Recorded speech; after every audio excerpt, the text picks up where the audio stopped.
నేను జిఆర్ మహర్షి. ఏకిపెళ్లి సుబ్బి చావుకు వచ్చింది అనేది కన్యాశుల్కంలో ఉన్నటువంటి ఒక డైలాగ్ అది.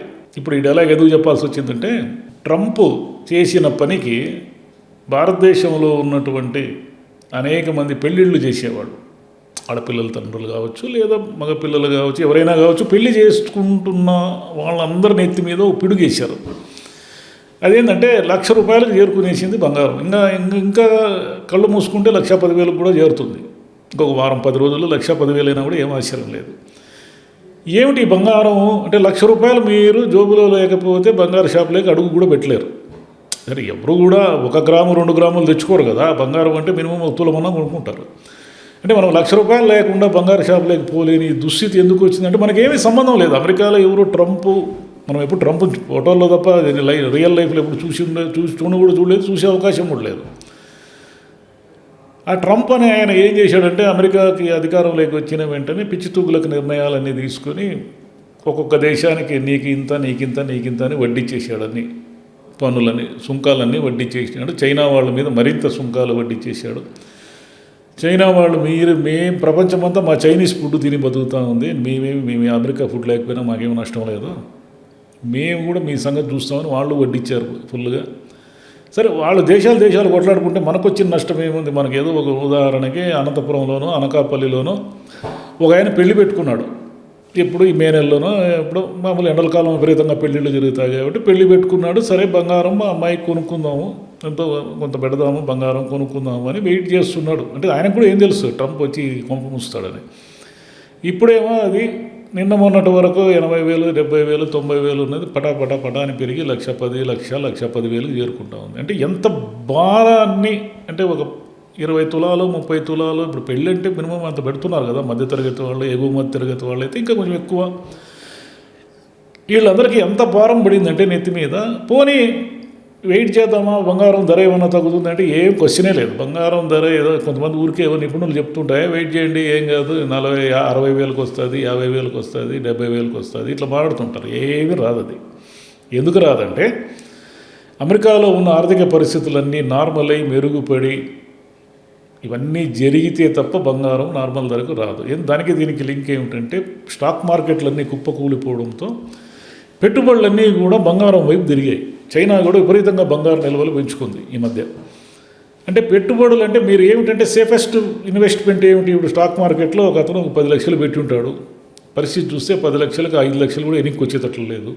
సరే, మా దగ్గర ఇంకా డబ్బులు ఉన్నాయి, ఇంకో 10 లక్షలు పెట్టాలనుకో. ఆయన ఏం చేశాడంటే వెంటనే పోయి బంగారం కొనుక్కొచ్చుకున్నాడు. బంగారం సేఫెస్ట్ ఇన్వెస్ట్మెంట్ అది. ఎందుకంటే బంగారం ధర తగ్గగా ఇంతవరకు చూసిన వాళ్ళు ఎవరు లేరు. ఊరికే అంటూ ఉంటారు ఏదో 1,000, 2,000, 3,000 అట్లా అటు ఇటు మారుతుంటుంది. కానీ అది పెరిగితే పెరుగుతూనే ఉంటుంది. అంటే 100 సంవత్సరాల క్రితము ₹18.35 ఉన్నటువంటి బంగారం ఈరోజు 1,00,000 దాటింది. అంటే ఎన్ని రెట్లు పెరిగింది అది? అంతెందుకు 1980లో కూడా బంగారం ఎంత 1,000, 2,000 కదా ఉండింది. ఈ 25 ఏళ్ళలో ఎన్ని రెట్లు పెరిగింది? కాబట్టి బంగారం పెరగడమే చూశారు కానీ బంగారం తగ్గడం చూసిన వాళ్ళు ఇంతవరకు ఎవరు లేరు. కాబట్టి ఇంటర్నేషనల్లో కూడా ఏమైపోయిందంటే బంగారం ధర విపరీతంగా పెరుగుతూ ఉంది. అంటే మామూలు అమెరికన్స్ ఔన్సుల్లో తీసుకుంటారు. అది అంటే దాదాపు 3 తులాలు 28 గ్రాములు లేదా 30 గ్రాములు. ఇది వచ్చేసి డాలర్లో విపరీతంగా పెరుగుతూ ఉంది. డాలర్ కూడా అటు ఇటు సూచి మారుతూ ఉండేసరికి ప్రపంచంలో సురక్షితమైన పెట్టుబడి ఏంటంటే ఇప్పుడు బంగారం అనుకుంటున్నాను. అంటే బంగారం కొనే కొద్దీ బంగారం ధర పెరుగుతూ ఉంటుంది. కాబట్టి ఇప్పుడు కొనడానికి సేఫా, అమ్మడం సేఫా అంటే అది ఎవరికి నిర్ణయించుకోలేరు. కానీ బంగారం అనేది మన భారతదేశ సంస్కృతిలో అది ముడిపడి ఉన్నటువంటి ఆభరణాల రూపంలో ముడిపడి ఉన్న ఇన్వెస్ట్మెంట్. అది నిజానికి బంగారం దేనికి మనకు వస్తుంది? ఊరికే ఇంట్లో ఏదో పెళ్ళిళ్ళు ఫంక్షన్లు పెట్టుకొని పోవడానికి, ఏదైనా ఒక ఆపద వస్తే దాన్ని తీసుకొచ్చి గోల్డ్ లోన్ తెచ్చుకోవడానికి. మన పెద్దవాళ్ళు కూడా ఎందుకు ఈ బంగారు ఇదంతా పెట్టుకుంటారంటే, ఎప్పుడు ఏ టైం వస్తుందో ఎలా వస్తాయో పరిస్థితులు, ఏదో కొంచెం గోల్డ్ ఉంటే ఇంట్లో అది సేఫెస్ట్ కదా. మన ఇంట్లో 10 తులాల గోల్డ్ ఉందనుకోండి, ఎక్కడ ఉన్నాయి కదా ఇవన్నీ ముత్తూటు అని అవని ఇవన్నీ, ఎక్కడ పోయి దాన్ని ఇచ్చినా కూడా మన అవసరాలకి వెంటనే డబ్బిస్తారు, ఇమీడియట్గా డబ్బిస్తారు. మళ్ళీ పెద్ద టైం కూడా పట్టదు దానికి. బ్యాంకుల్లో పెట్టుకున్న డబ్బిస్తారు. కాబట్టి ఎందుకంటే మన భారతదేశంలో ప్రతి ఇంట్లో కూడా బంగారం ఎంతో కొంత ఉంటుంది. డబ్బు ఉన్న వాళ్ళ ఇంట్లో ఎక్కువ ఉండొచ్చు, కానీ డబ్బు లేని వాళ్ళ దగ్గర కూడా 1 తులమో 2 తులాలు 5 తులాలు ఎంతో కొంత ఉంటుంది. అంటే ఇప్పుడు అక్షర తృతీయ వస్తూ ఉంది, ఏదో సెంటిమెంట్, ఏదో లక్ష్మీదేవిని ఇంటికి తెచ్చుకుంటున్నామని. అంటే కొన్ని కోట్ల రూపాయల బంగారాన్ని మళ్ళీ జనం కొంటారు. కొన్ని కోట్ల రూపాయల బంగారం జనం కొనడం అంటే ఏమిటంటే అర్థము, బంగారం 1,10,000 నుంచి 1,20,000 కూడా పోవచ్చు.